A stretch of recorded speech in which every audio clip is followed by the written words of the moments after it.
I'm questioning the system than I'm just questioning to understand why is it the way it is. Whoever would complain, they would only take their side and then it is all Yeah, settled. I agree. Which I felt was unfair. We are preparing children to face a world which is very unpredictable. One generation gap is 30 years. But look at now, it is less than 10 years and maybe 7 years soon. How many generations gap do you have between you and your child? It could be 2 or 3 generations gap. Something called a 5:1 ratio, where we say that you need to say 5 good things before you even complain once. And I think there was a phase where like people had normalized bullies because if it's not going according to your plan, it's going according to God's plan. It is giving you an opportunity to learn in life. It's not that. One question has many solutions for it. Has to be individual who has to take that first step. See, without discipline, you will not be able to achieve anything in life. And I always help people understand that don't live in a bubble. Expand your world as much as you can.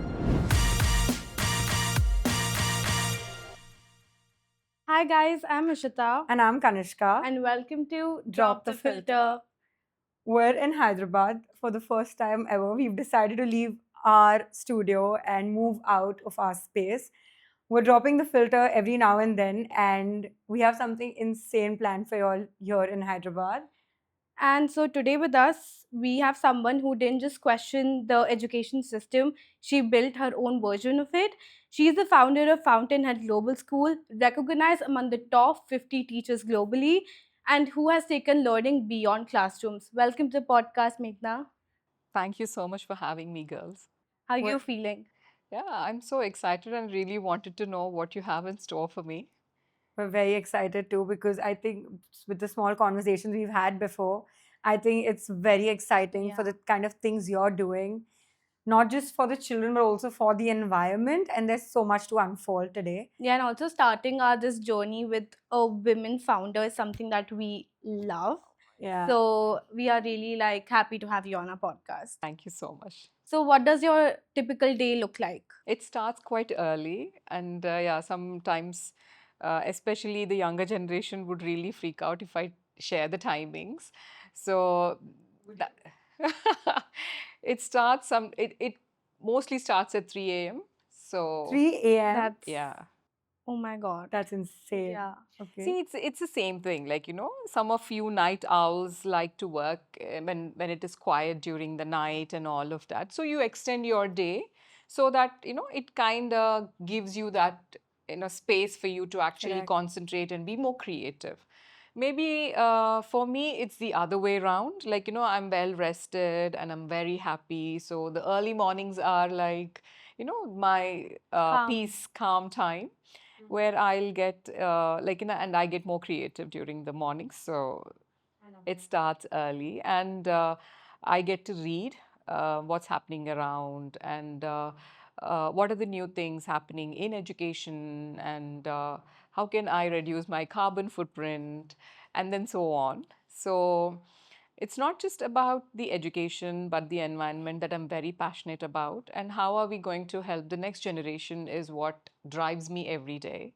So and then the working, hours start, and then I like after all the regular chores in the house, and yeah, we have some amazing discussions at workplace, and then sometimes I step out to meet people and learn from everyone around me, and then evenings, yeah.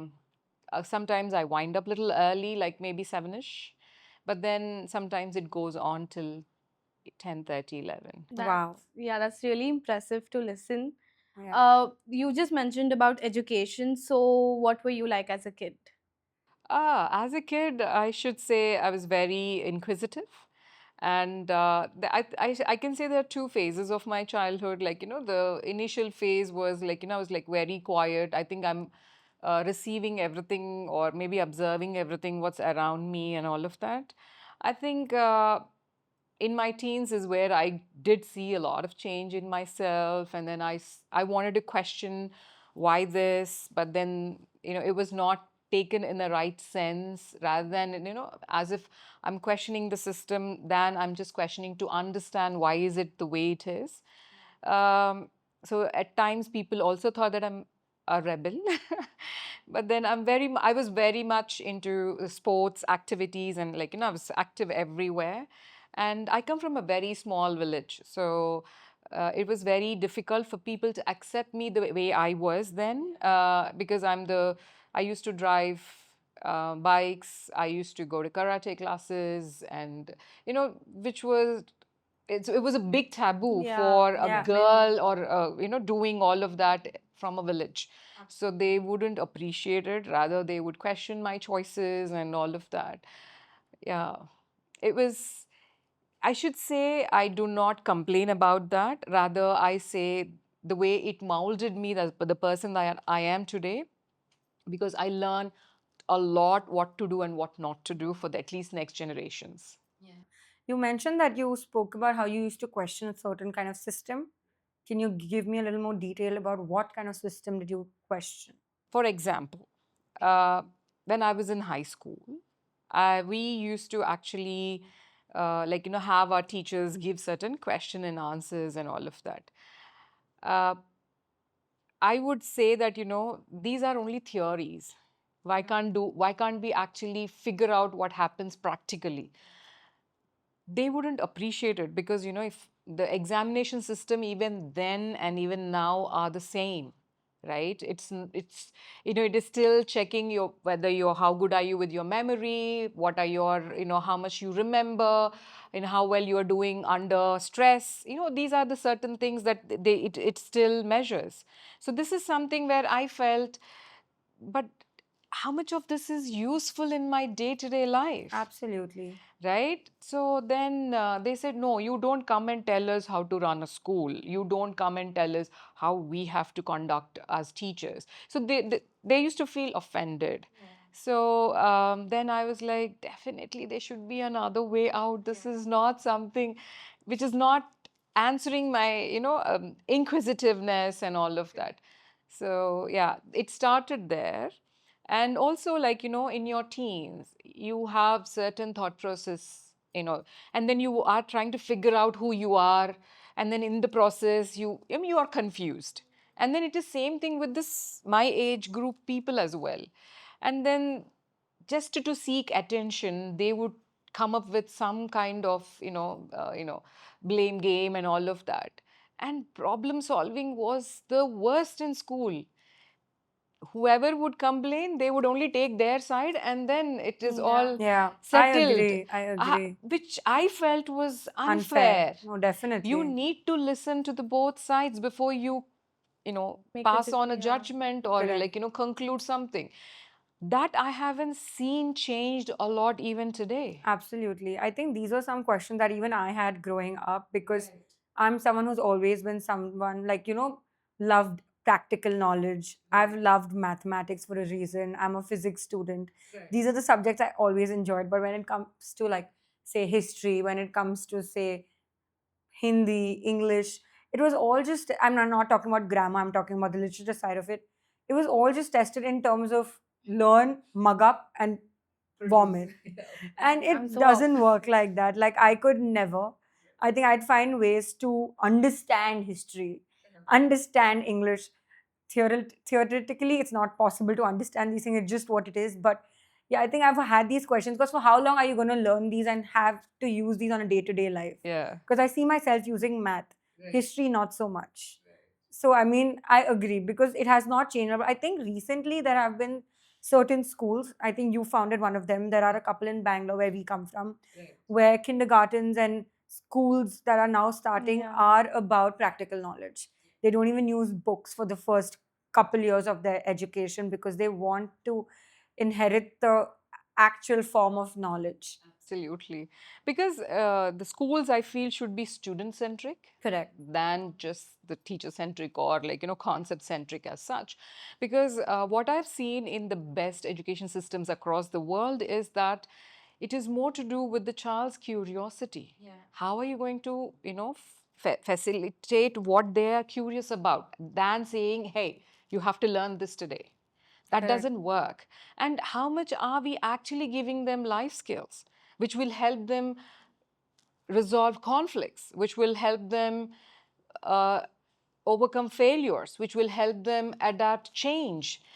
These are the things which are necessary for any generation, for Yeah, that even I feel matter. like basic manners, like moral science was a subject which no one told us like we have to take it seriously. Yeah. But if I see today, I think everybody needs a moral science lesson. Absolutely. I think there were a lot of subjects which were not paid a lot of attention to, but was Attention there in the to. curriculum just for the sake of it. I think even for us, we had like psychology or therapy as just a subject, like just it exists, just There was somehow more of get a marks. So I felt that the ones which had to be given more weightage wasn't given to them, and then the ones which, see, I'm not denying math and science are not useful in life, but then it would make more sense where they are useful, Yeah. right? Like, how can you use this particular formula in your day-to-day life? And then real-time implementation of these things would actually definitely help children think that, okay, because education should not be stressful. Education should be, it should help the child's curiosity to, like, oh, this is the reason why I learned this, and then I want to learn more. But I see that, today children feel that, education is become such a stress, because you are only measured with the amount of scores or marks, or like how well you have done in that particular exam. But that is not valid at all. If you, for example, if you take any scenario, like today children are so good at scoring marks, but they might be excellent in mathematics, but are they actually be able to, are they street smart? Are they able to resolve a conflict? They're so good at solving mathematical problems, but are they resolving their conflicts in life? I don't see that, because they feel so stressed out. They feel like, they are not equipped with this kind of Correct. Yeah, I information. think I've said it before also, like in, like, no offense to the education system, but like in our country what I felt is like we have to opt for like medical, like physics, chemistry, bio, but in other countries we can opt for like maybe if I love to do biology with geography. So in this we have already made those systems that we have to follow, and that I feel becomes really stressful because I don't like physics, but I had to take it because I wanted to do biology. And then, there's so much pressure because you also have to score in physics, and it becomes more of a pressure than like loving to do a thing. Yeah. And then it goes on till your, career choices, because if you don't have that, you won't get an admission in a BBA college. That was a problem for me. Yeah. So I totally understand. And adding to that, what are the three different things that you do in your own school than from a regular school? Oh, that's a good question. Thank you so much. So, we give a lot of, so our school pedagogy is actually built on 5 pillars. One is academic excellence with conceptual clarity, which every school pretty much does. But we go a little extra mile to try and cover all kinds of learners as part of that process. Then we have another pillar which is into life skills and character building, where now I was just mentioning, like, how do you resolve a conflict? Like, what kind of different streams are there for any person to choose from? Because we are preparing children to face a world which is very unpredictable, right? So just marks or just knowing a particular subject is will not be sufficient. So how do you actually help them with life skills, different life skills? Let it be as simple as cooking, or let it be as simple as like knitting, or it could be complicated things like a STEM, like science, mechanical engineering, Exactly, and yeah. mathematics. So it could be any of these things that will actually help the child to have certain life skills. And character building is something which plays an important role, because many a times if your character is not defined by the time you come out of your school, there are more possibilities that you can get, like you feel lost, Yeah. because you Definitely. don't know, is it the, because is maximum number of people are walking in a particular direction that you have to follow that, or do you have to choose a path where not many people has walked down that, but you know for sure this is the right way to do so. Yeah. Right? So character building plays a major role in trying to overcome any of these hurdles that they have to face in life. Then we actually have sustainability and environment as part of our thing, because they need an environment which is sustainable for them to have hope for further generations too, because their actions today, I mean, we have everything in abundance, if you agree with me, unlike while I was growing up. Absolutely. Yeah, Right? So definitely. if we use up all these resources which we are able to afford, if we use up all these resources, do you think there will be a better world that we are leaving behind for the next generation? I completely doubt that. So it is important for individuals that they have to understand what is their carbon footprint that they are leaving behind with their actions. So that is very important, even if they have to start a company on their own, whether this will be a sustainable model or not. It's not about self, or it is not always about profit. It is also about how it is going to be in common interest of everybody around them as well, right? And then we also another pillar that we concentrate is sports, art, and well-being, because today's children need that listening ear. They do not want anybody to judge them because they have these thoughts. They only want somebody who's adult to listen to them and not be judgmental. So hear them out so that you understand what is happening in their mind, like, what thoughts they do get. So, if possible, guide them, help them understand how do they overcome any of these things.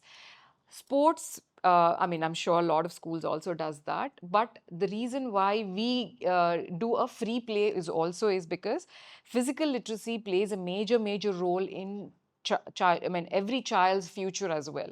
Because if you see the right number of, the physical literacy is what we call it. If we don't have enough physical literacy, there are so many diseases that can be, Definitely. this generation will have to face, which otherwise they would have be facing in their old age home. Yeah. That's Le- because le- of the food and it's everything. because of your movement as well.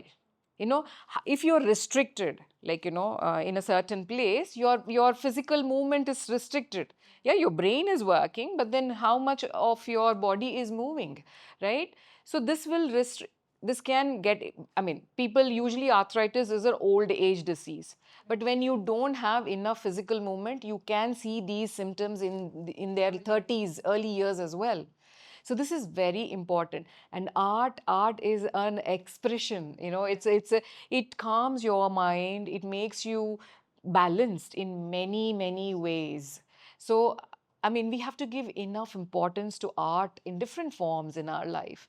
And then we have the fifth pillar is more to do with global citizenship and technology integration, because today's generation will have two worlds for themselves. Yeah. One is a physical world that we feel and touch and move around in. They'll also have to deal with digital world, right? So, I mean, because our generation, we did not have two worlds while we were growing up. It was only one world. It was comparatively easier. But next generations will have to deal with two different worlds. We need to help them navigate through that. How we have rules and regulations in this in physical world. How, what to do's and not to do's. Similarly, you have the similar things online as well, which we call as digital citizenship, do's and what not to do, and how do you keep yourself safe as well online is also very important. So we try and make it holistic for the students. So I mean, as much as possible, because it has to be age relevant as well. Yeah. Yeah. No, You absolutely. cannot just say that, oh, because this is more trendy or this is happening, you have to introduce that too early for the child. Not necessary. So these are the areas where I feel like, educational system has to work towards in this direction, because we are preparing this generation to face a very unpredictable world. So it has to be in dimensional. No, absolutely. Yeah. I think there was a part where you spoke about how art is an expression and how, certain things, all of these things that you've spoken about are very intertwined. Because I remember this one time we were having an event in one of my universities where I studied, and the event was about you need to close your eyes and there'll be like music playing, and whatever it makes you feel, you need to like draw it out. Draw it, yeah. And it was one of the most beautiful things because in that moment I was in India. That has never happened. And while I was doing this, I was in America, and I'm just like, there are a lot more things that is focused on.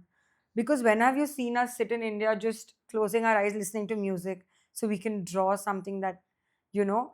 And those were just like moments when, like, I personally am very emotionally and mentally driven. So all of these things really do resonate with me. So when that particular, and there were a lot more activities like that, which made me realize that India in that term is still lacking behind, because we did have, like, say, therapy in school, but like I mentioned before, it was only because it needed to be there.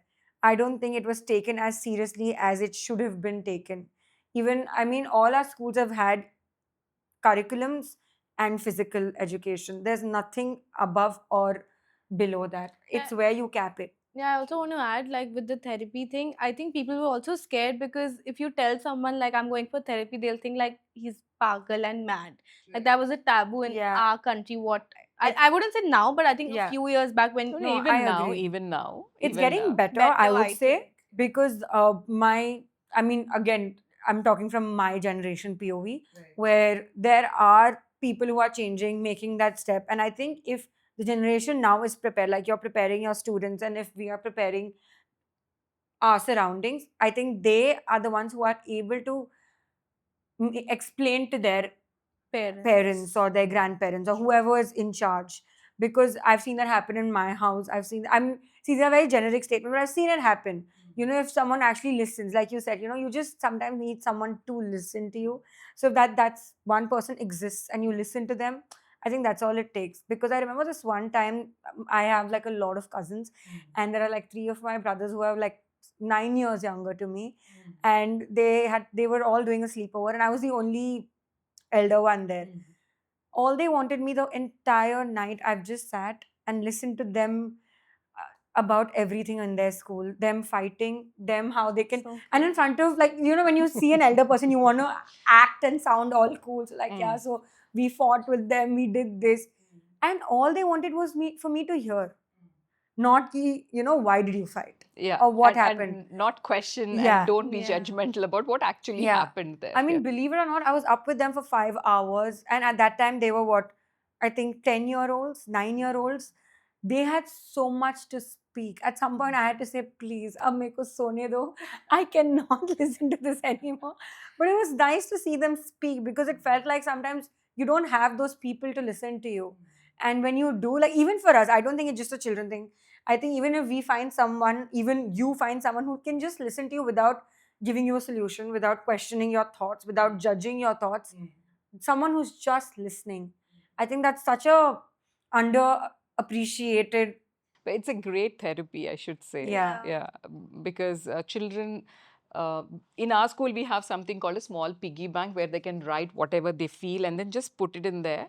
So even if I'm not around, if I'm traveling and all, I can come back and understand. Because usually children have, like, they forget. They wanted to share something today, but then immediately, but then once, like, a week passes by, they forget. So I wanted to create a space where they can actually share that whenever they feel whatever they feel. So I created a small piggy bank kind of a thing where they can write and then they can share it with me. So when I come back, when I sit and read all of that, is when I realize, like, they genuinely have these things that they wanted to share. Yeah. And then when we have those one-on-one sessions with any of these, because we have something called social emotional lab in our school where we conversate with students on why did they, because usually what you see, if they are not paying attention or if they're attention seeking or if they're sad, so the tip of the iceberg is what they are showcasing, but Yeah, there's a lot. underneath there is so much more. unless you understand where is it coming from, you will not be able to address that. Right? So there are so many, where many a times we feel that, oh my God, there is a huge problem that the child is going through, is actually like, it could be lack of sleep, lack of nutrition, food. The food choices today Definitely. plays a major role in their mental well-being. Because, as long as you are choosing fresh food to eat than over processed, ultra processed food, it plays a major role in your well-being as well. So there are a lot many things that surface when you actually give that time for this children to see. When you hear it out, you are actually creating a very strong mindset there for the child, saying like, okay, you're going through this, let us handhold, like handhold in this entire process. So they'll build a confidence that I'm not alone in this. Right? That is very, very important for any child, to think that I have someone I can trust. I have someone that I can rely on. I have someone who will not judge me for whatever thoughts I have. Right? Especially the teen years is where their hormones are like, All over the place. all over the place, and then they don't know if something is acceptable, something is not acceptable, and they really get frustrated. Then that is genuine.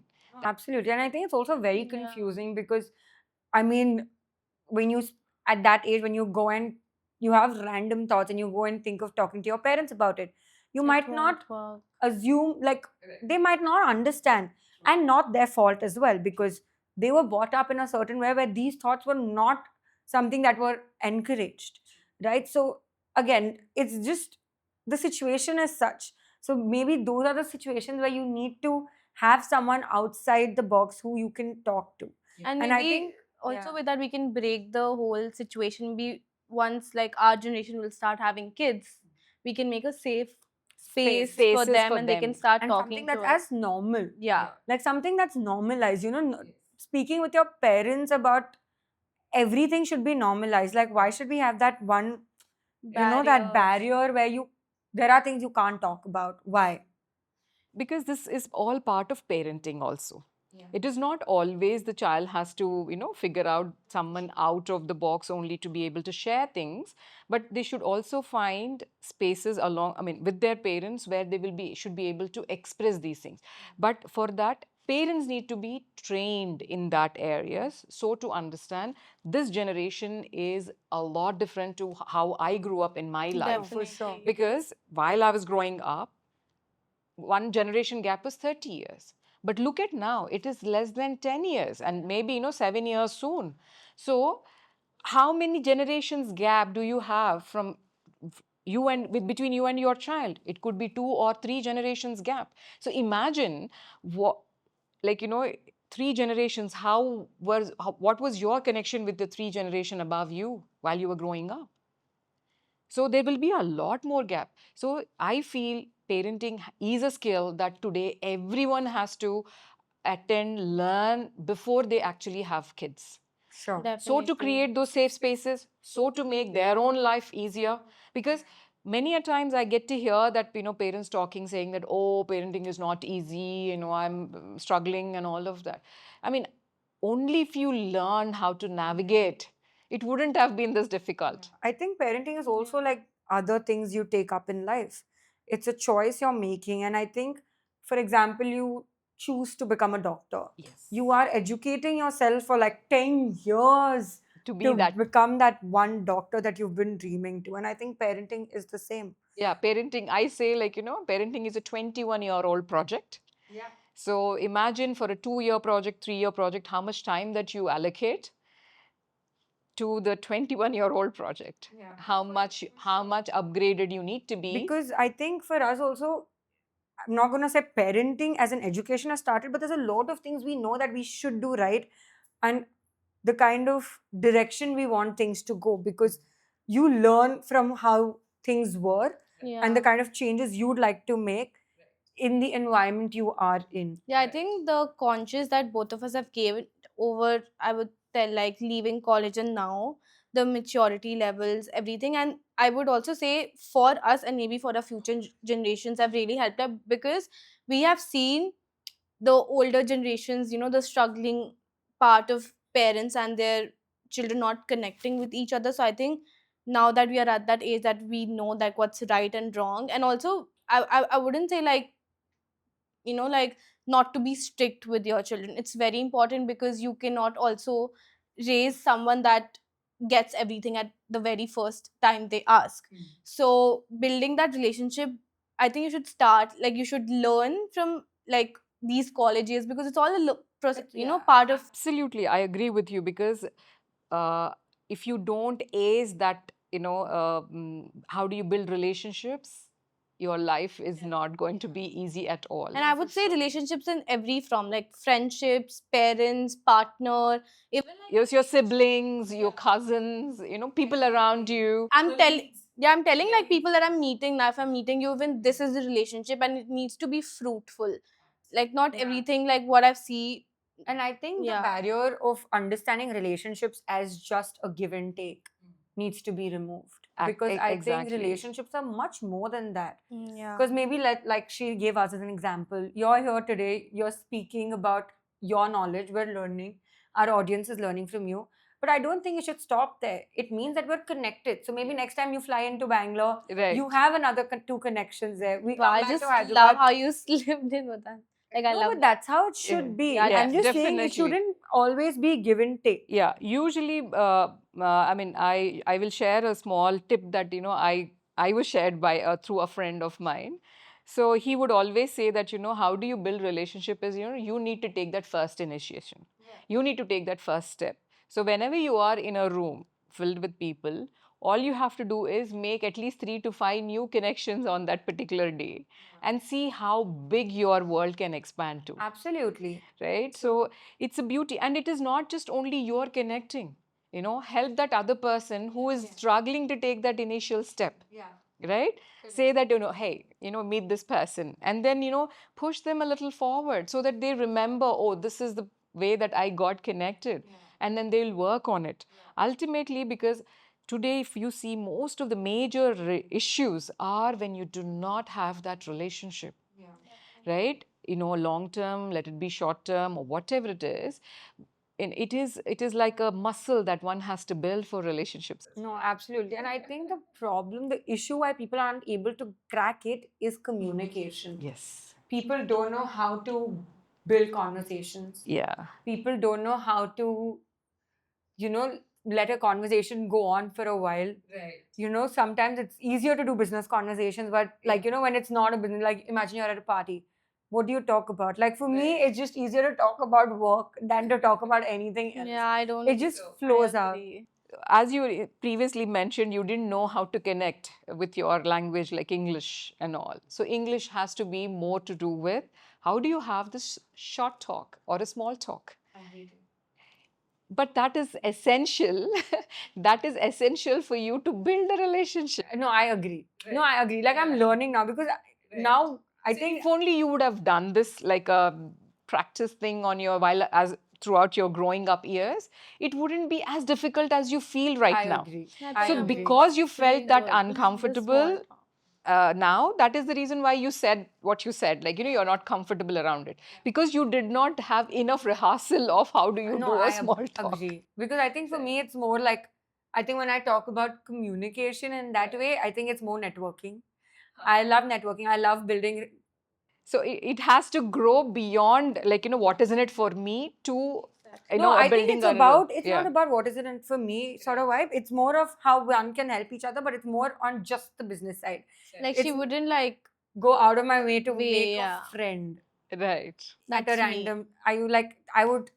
I'm more like, I'm someone who's an ambivert. So I would be an extrovert where I need to be one. Right. Like, Yeah, so we kind of complete our duo. So Yeah. like I would like build relationship as in like friendships Right. to like other people. She will talk like the business stuff. Yeah. So So for me, it's easier to communicate about business. I think it Right. comes more with surety Right. and But having friends plays a major role yeah. in No, I have a how- lot of friends. she's more than me. It's just a I compliment. think for me, it's more about I have a certain number of friends, and I'm so Blessed. blessed. Yeah, but I'm just so fulfilled and like I feel more than happy to have what I have. Like I don't feel the need to go out of my way to make new friends. Like if it happens naturally, I'm more than happy to Yeah. welcome it. With me, But I think I don't ever go out of my way to find friends. I think that I've had easy. Like for me, it's very natural. If I click with someone on day one, I'm clicking with them for a very long time. But if I don't click on day one, I don't think it'll change anything later on. yeah, It can a little bit because you guys just started your journey. Yeah, maybe. At a different age, we need certain intellectual talks. We need some fun. We need everything Yeah, in life for where sure. we usually seek all of this from different sector of friends actually. Yeah. you know work with a lot of children because you have your own school. What are the top 3 things that you would ban in like a regular school? I wouldn't call it a ban. Rather, I would want the children to be more equipped because one is bad language or cuss words. So, why one uses cuss words is because they lack vocabulary. I agree. So, I want my students to build vocabulary so they don't have to use cuss words, rather, they can express how they are feeling in whatever best possible ways they can put that into words, right? So we have something called like reflection when some child, because the children don't learn it, they learn it from the adults. So if they happen to use it, so they'll have to go back and reflect how did it make the other person feel, and what are you going to do to change it. It is easy to say I will not use it again. Rather, you say that because of this one, I will have to learn 5 new vocabulary or 5 new words every day, is reinforcing that I should not be using these words every day. Right? So that is That's one very thing that I great. Yeah. strongly feel that I would like to, change the way that people would look at. And we also have something to do with,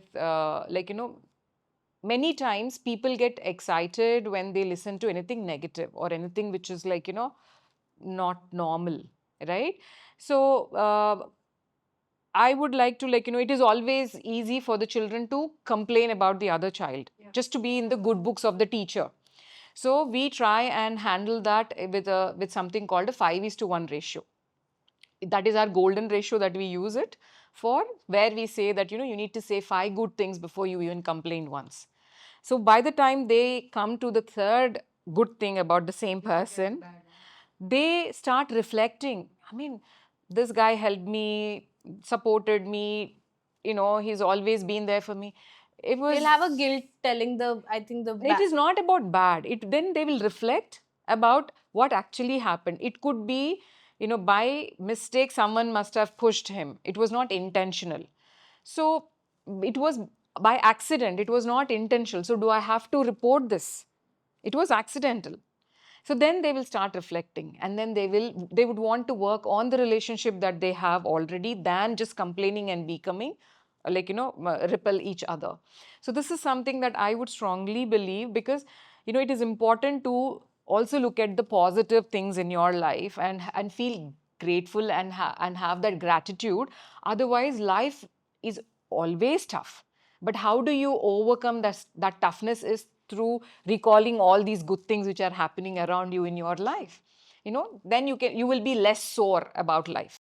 I agree. Yeah, I really I love think those. this particular idea is very Yeah, unique, you. and I think Yeah. I think it's very great for even all age groups. You know. Yeah. Oh, this works with any age group. Trust me. I tell my teachers to use it with their spouses in the house. I tell them to use it with their in-laws just in case they don't have a good relationship with the in-laws. So before you complain once, tell for all the 5 good things that I did for you. So it automatically patches up everything which is not very very uncomfortable as well. So that is something that I really like to do. And uh, like judgmental, that's one area that I definitely would like to ban, because many people lost that confidence because someone was being judgmental about them, because we are human beings and we have the best ability to change forever. So you can't label a child or a person or anyone saying that you are this. I agree. Oh my god, I can speak on this topic for ages because I remember like when I wanted to start this, Right. I think after the first episode, a lot of people I was a little bit chubby back then. A lot of people commented such horrible comments on my weight. Right. I have told her I want to not do this. That judgment came so hard on me because Right. are you not listening to the good things I'm telling you, Right. and you're looking at I to just lost it. It was really So that is the reason why we have something in our school where we say that only comment on something that the other person will be able to change in the next 30 seconds. For example, you have a messy hair. You can always say, hey, your hair got messy. So they can actually fix it in 30 seconds. Your shoelace has come off. Hey, your shoelace has come off. So they can fix it in next 30 seconds. You're overweight, you're underweight. Can anybody do anything about it in 30 seconds? No. You're short, you're tall. Can anybody do anything about that in 30 seconds? You're dark, you're fair. Can anybody do anything about it in 30 seconds? What matters more is what can you change?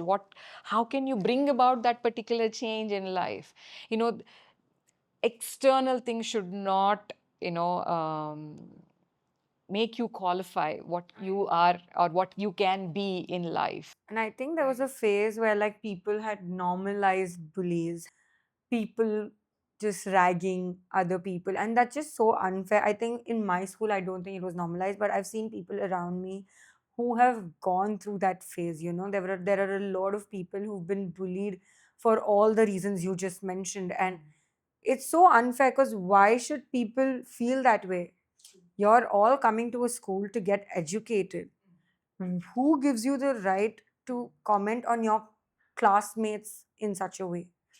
And how is it encouraged is my question, because I think because it was encouraged back then, it's going on now. This like the same thing Yeah, is it's going on social yeah, media. my elders did that to me, so I will do the same thing to you, and then you, it's like, passing on from generations. And I said, somewhere it's a we'll have to. trauma, you know, it's like just passing on and they forget the process of how that Fun. person is feeling Yeah. because they will just say it and they'll just put it's just humor. No, it's No, not it humor, is not guys. humor. Yeah. Something that's funny maybe to her or you will not be funny to me. And especially I feel this is not even a perspective, it's basic manners.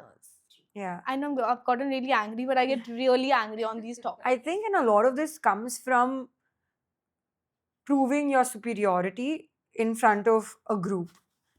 Validation. Validation, you know, I'm sure there might be something going on in that child or that person's head as well.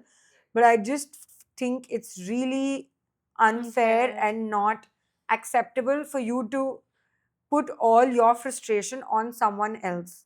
See, the thing is, why do children do something like this is, again, it is only on the tip of the iceberg. There are a lot many things because, they must have seen people are only getting validated if they prove themselves to be strong in a certain way, or if they, but, as adults, if we appreciate someone being kind, definitely children wanted to be in that particular path. They also wanted to be more kind, and then they wanted to be in the good books only through being kind. I think one mistake as adults, what we do is we always point out mistakes, but we forget to appreciate when someone's The doing good the right thing. Right thing.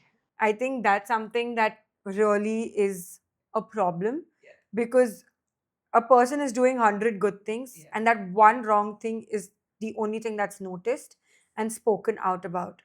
So obviously that child is going to come up and then keep behaving that way because that's the only thing that's being noticed. Yeah. And it will not just end there.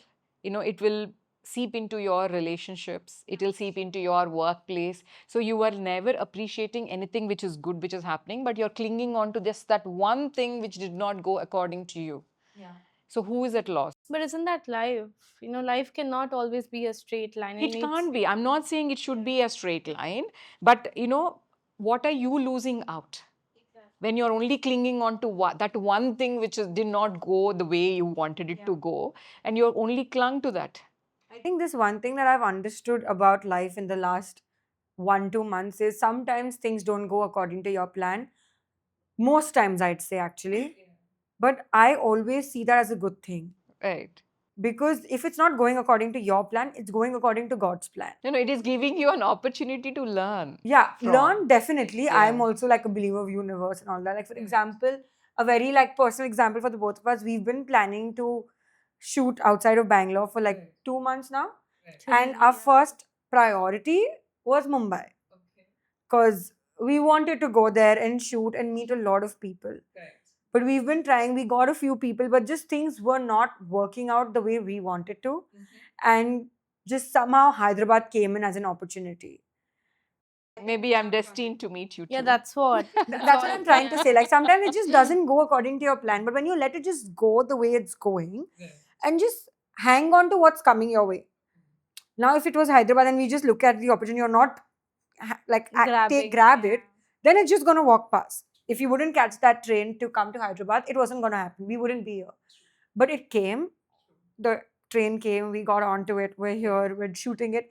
I think it's about grabbing the opportunities, but also going with the flow of what's happening. Of course, you'll feel bad. Things didn't go your way. It's fine. You have the right to feel sad. It's human. But I think once you're done feeling sad about it, done feeling bad about yourself and being in this negative situation that you're in, you're the only one who can get yourself up and move on.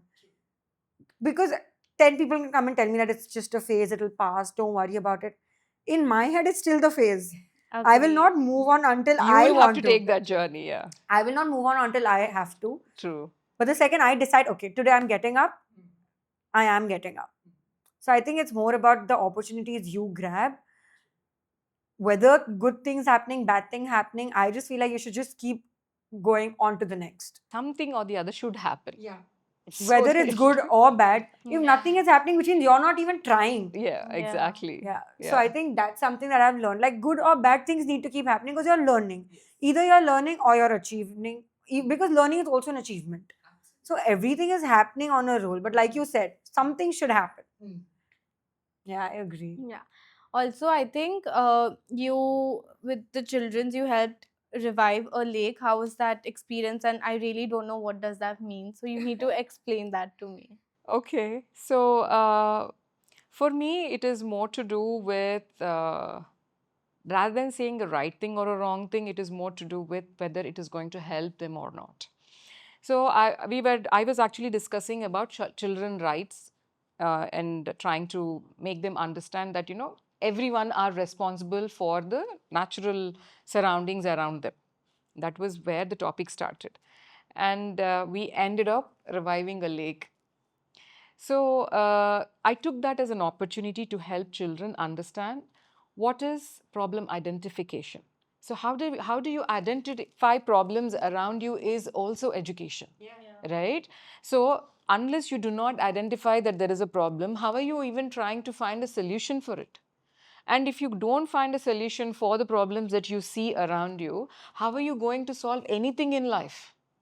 So that I've realized, like, I can use this as an opportunity to help children learn about problem identification and having a conversation on how to solve this problem. Because usually what happens in schools are like, there is one question and there is only one right answer for that particular question. Yeah. But in life, it's not that. One question has many solutions for it. So I wanted to bring that into picture. So I said, okay, fine. Now that we wanted to revive this particular lake, what solutions can you give? So the second class student has a certain solution. A 10th class student has another solution. A kindergartner will have another solution. Definitely. Right? So how do you listen and then validate is very, very important for children to learn from. Then comes awareness. How much awareness do we need? And the awareness that we acquire, do we have to keep it for ourselves or do we have to actually share it with the others? There comes, the real change. Because we all love change, right? But what is more messy is the process to achieve what we wanted to, right? So when we were trying to figure out those processes, it wasn't easy. And helping the children to navigate these processes was itself in itself is an education for them as well.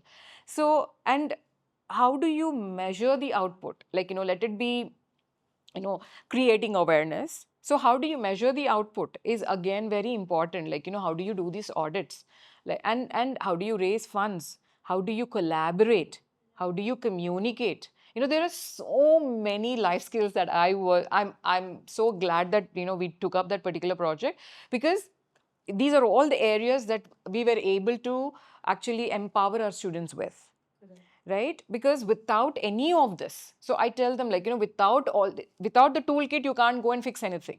So these are all your, tools to fix that particular problem. And that is the reason why I felt like, and it's also built confidence in the child, saying that, hey, I could fix a leak when I'm only in class 3. Yeah. And tomorrow, if I face any problem, just when I was in 3rd class, I could fix a leak. I mean, this problem shouldn't scare me so much, right? So this is the confidence that I wanted to build in children. So the way we navigated through the entire process is a great learning experience, not just for the students, but also for the teachers and for also to me. So now this stands as an example. So where we revived a complete dead lake into a first rainwater lake of Hyderabad city, where before we revived this lake, we did a survey where there were a lot of cases of dengue and malaria affected. People were affected around that lake. It was 54%, more than 54%. After we revived the lake, after 1 year, we did the same survey again, less than 1%. What? Yes. That's crazy. Yeah. And the awareness is like, every household has to take a sewage connection DD before even they apply for permission to construct anything. It could be a house, or it could be a shop, or it could be a complex, or it could be an apartment. It could be anything. But how many of them, after constructing, went and asked the government, where is my sewage connection? Nobody asked. So the no sewage pipelines were laid in that particular area. So everything was coming into the lake. And then who is getting affected because of that? Those people. The same people living around the lake. So this awareness created so that everybody went and spoke. Then the government took a stand, and they laid all the sewage pipelines. Then comes the groundwater, improvement of the groundwater, because all the water bodies around are dead. What can you expect from the groundwater? Same, sewage water coming out of the bore wells as well. So when we recharged, when it got recharged with actual rainwater, is when people realized, oh my God, the change doesn't just happen in one place. It happens in many Everywhere. areas around it. So when we started, the pH value of that particular lake was less than 2. That means dissolved oxygen is literally 0. Fish couldn't survive in that lake. Now it is one of the best water quality lake in the entire Twin Cities, where the biodiversity thrives in that particular lake. It is close to 7.5, the pH value. So there are so many venues where the children can learn from. It is not just about reviving the lake, it is also upkeeping it. So when you own your actions, it is from your awareness to action to responsibility, saying that accountability, saying that it is my responsibility to keep it clean. So every person in the community, if they feel so, I'm sure when we solve the local problems, global problems automatically I will get agree, because Yeah. there are a lot of people where I hate littering. Like, it is I mean, it's not a very big thing I do, but I just don't appreciate it at all. Because there are like times where I see someone in the car ahead of me throwing something. I've made it a point that I get out of my car, pick it, and I give it back. I'm like, please go throw it in your house. I'm sure there's a dustbin there. So I come from that kind of a headset. And when I see things like this happen where you're doing, I think that's not just about upkeeping of the lake. I think it tells the student that this ground is yours. Yes. You cannot dirty it at any go. Because I have seen and gone to places where people are just throwing it in terms of kal subah to clean ho hi jayega na. And I'm like, I understand that there are people to clean, But would you do that in your house? Because your house is getting cleaned every day. So are you throwing things left, right, center in your house as well? I don't think so. It is not going to be appreciated in your household. And if it is, that is even worse, I would say, because it's where you should be learning not to litter, not to dirty your places. Right. So I think that's where you start, because I genuinely believe that one person can make a lot of difference. Sure, because it has to be individual who has to take that first step. Then it becomes, yeah, the ripples will go on, and it is very contagious. So everybody wants to be part of that, I'll tell you thing. why. Everybody around me knows it's something I absolutely Yeah, I was just hate. gonna say I have learned it from her. I Right. I absolutely hate it. So if Right. not by their will, they might not stop. But if I am around them, by my fear, they won't. I agree. Because She'll start shouting. that I get very angry because I Right. don't like it. You either keep a dustbin in your car, throw it later, or go home and throw it. Either ways, don't throw it on the road. And I have made sure that so it's like you said, it's a contagious thing. One person starts it, it becomes a cycle. So now, because now she has gotten a habit of, she won't let people around her do it, Yeah, like and then so on and so forth. Because you need to also bring in an awareness saying that, littering is a social evil. Yeah, no, for You sure. know, you have to tell them, like, oh, you are committing a social evil by littering around. Yeah, it takes a second to do it, but you're not realizing what impact it has in your environment. Definitely. So we also try help children how to segregate waste at the source as well. Not just our school, but all the other schools as well. So how do you create that? We don't call it waste, rather we call it an input for recycling. Like paper, plastic, or anything. wet waste, and dry and waste. wet waste, it will go back into we have compost pits. Yeah. So where we try and make the school pretty much a zero waste school. So there are a lot of apps today which are working in sustainability that you can actually download that and ask them to come and pick it up from your homes, pick it up from your Yeah. societies and all of that. In the process, we also teach the children how to actually earn their pocket money, so that it becomes a habit for them.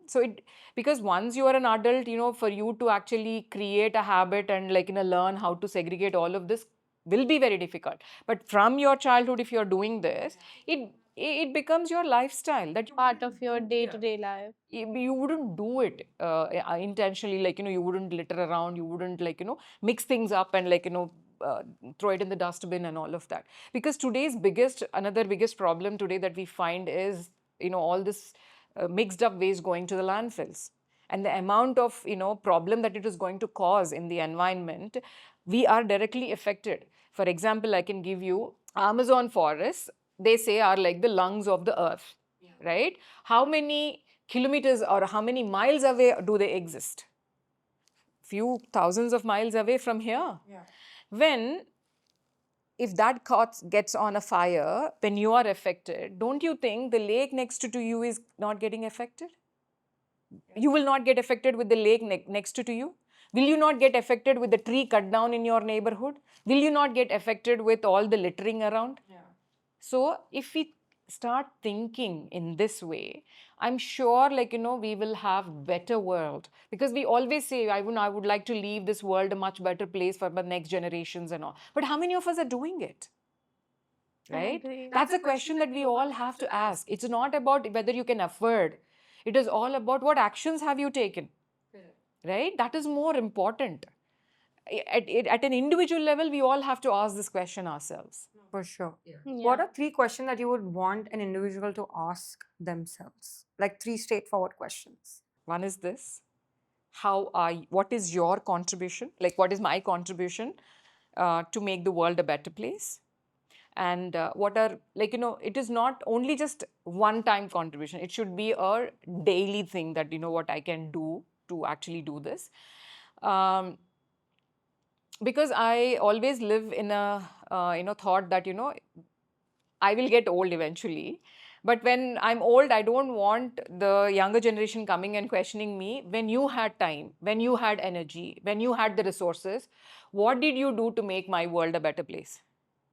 So I always work in that particular direction. And if every one of us, it is not about monetary thing, like, oh, I earned so much money, or I bought so much properties. It is more to do with what is the impact of your doings is more important ultimately. Um, how much time am I investing in building real time relationships? Because it is easy to just call all your friends on Facebook as your friends, but are they really your friends? Yeah. So this is one thing that I would ask individually, like, myself, saying that how many meaningful relationships did I invest in? Like, I go out of my comfort zone to make sure that, I made them feel better, or I gave them something that, they were really looking for at that particular time. And it could be just, a shoulder to, listen to whatever they have to say. It could be as simple as that, right? Um, many more questions actually. One is on sustainability, definitely. And then, yes, as an educator, because I keep questioning myself as an educator, will I be relevant for this generation? Because, the beta generation is coming up from 2025 born. From here on, for few, years, it will be generation beta. So for them, jobs are not relevant. For them, they will not have something called stability. For them, these things don't exist, because in a constantly changing world, learn, unlearn, relearn becomes their norm. There is nothing called constant. Yeah. So they don't have something called a retirement. So how are you preparing them? Am I equipped with that? Am I? So these are certain questions that I keep questioning, so that this will help me learn a little more, research a little more, and maybe have little creativity to try and guess or predict the unpredictable. Yeah, no, no, for real. I think that's really good because I feel you have found the purpose of what you want to be in your current life. And that's really amazing because I think that's one of the most perfect realizations a person can ever have. So I think huge shout out to you. I have a quick rapid fire for you. Okay. Are you excited? I'm looking forward to that. Is there a gift hamper after the rapid fire? We're not there yet. You have our love. Oh, that Yes. is more than sufficient. Marks or skills? Skills, definitely. Degree or experience? Experience counts. Passion or stability? Both, I should say, because stability, as long as you can have one, because it becomes a luxury after some time. Yeah. So Discipline or motivation? both. I'm sorry, because I'm not picking one side. Reason behind that is, see, without discipline, you will not be able to achieve anything in life. And similarly with motivation, you need to get motivated, or you need to have internal motivation to be able to, take that first step. I agree. Success or peace? Success varies from person to person, but definitely peace. Introvert or extrovert? I will not choose either. Reason behind that is, you need to act according to the scenario around you. Should play to the room, I should say. No, I agree with that as well. I think you mentioned that. So now, for example, we're living in a very online world, right? So what was that one education change that you made, and in the internet world, that you feel like it has made a great difference? So, having integrity online plays a major role, because usually what happens is, integrity is nothing but who you are when nobody is looking at you, right? So, online gives you an opportunity to hide as well. And for how long can you hide, you will not know. But it initially gave a lot of opportunity. But now with the AI tools and all, you can't hide anymore. right? So even if you use different names, different date of births or different cities or whatever it is, it can actually track down everything that you have done online so far. So I try and help students understand how these things matter in your day-to-day life going forward. It could be like, for you to get an admission into a university, they might not ask your marks anymore. They might ask your, social media handle. They do, Oh my actually. god. They understand who you are as a person, looking at your, what are you posting? Yeah, no, for sure they do. Because when I was applying for masters, they did ask for my Instagram, they did ask for my LinkedIn, Right. and if I did have Facebook and YouTube at the time. But And this might not just stop there. It might go next to the next level when you're applying for a job or when you're applying for a mortgage. What kind of a person are you? Because previously they used to take references from known people, like, 2 people, 4 people has to give a reference whether, you are eligible to apply for this particular loan or not. But now they would ask for, your, how well behaved are you when no one is looking at you, right? So this is one thing that we try educate our children and also help them learn to be safe. See, greed is another thing. One is integrity. The second one is greed. When you can handle your greed is when you will fall less prey to any of these schemes online or scammers online, right? So we help the children how to keep their greed checked constantly so that they will not fall prey for any of these scammers online. Yeah, there are a lot. I have once. So equally, along with greed, innocence.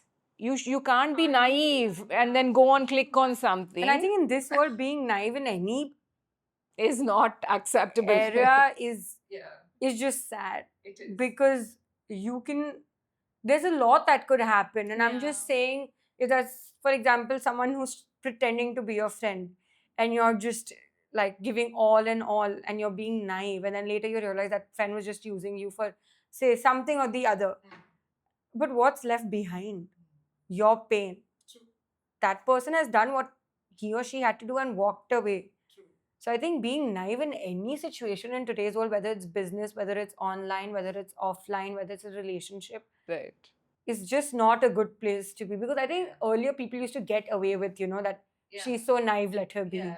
He's so naive, let her be. But I don't think people are getting away with that. Yeah. It's actually looked down upon, rightfully so, because you're getting played. Yes. And then you are the right source for all the scammers to come and scam around you. Yeah. So you're saying like, hey, come hit me. Yeah, it's That's so literally true, like yeah. you're basically doing that, and which is not really.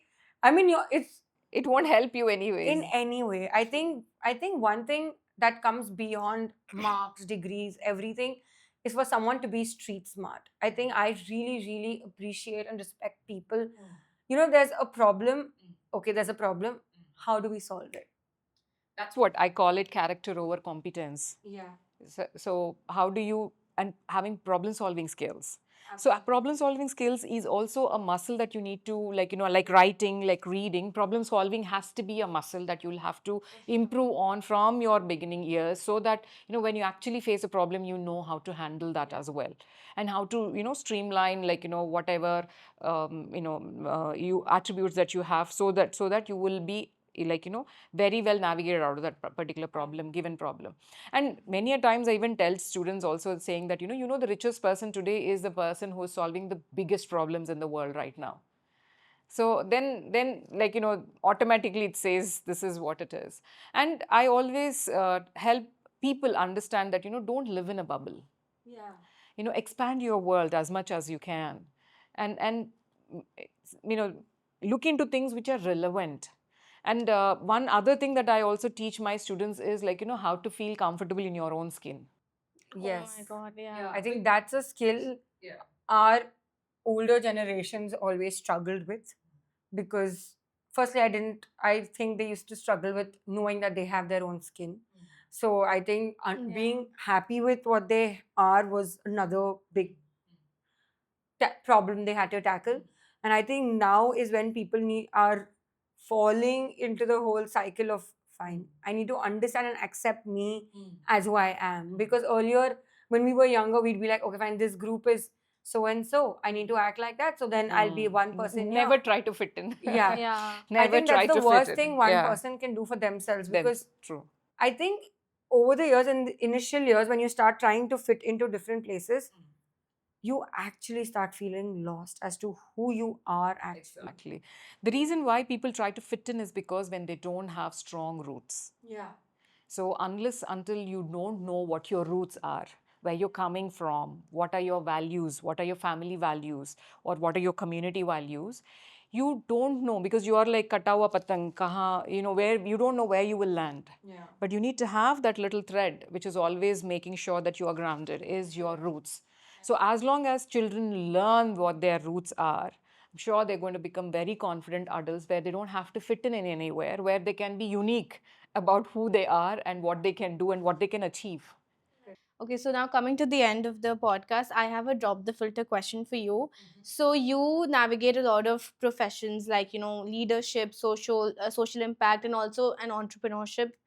How do you navigate all of these together? Because it's very tough. First of all, so what are your top 3 things that you do to keep this carrying on as long as you can? That's a very powerful question. Thanks for asking me that. Um, I don't say top 3.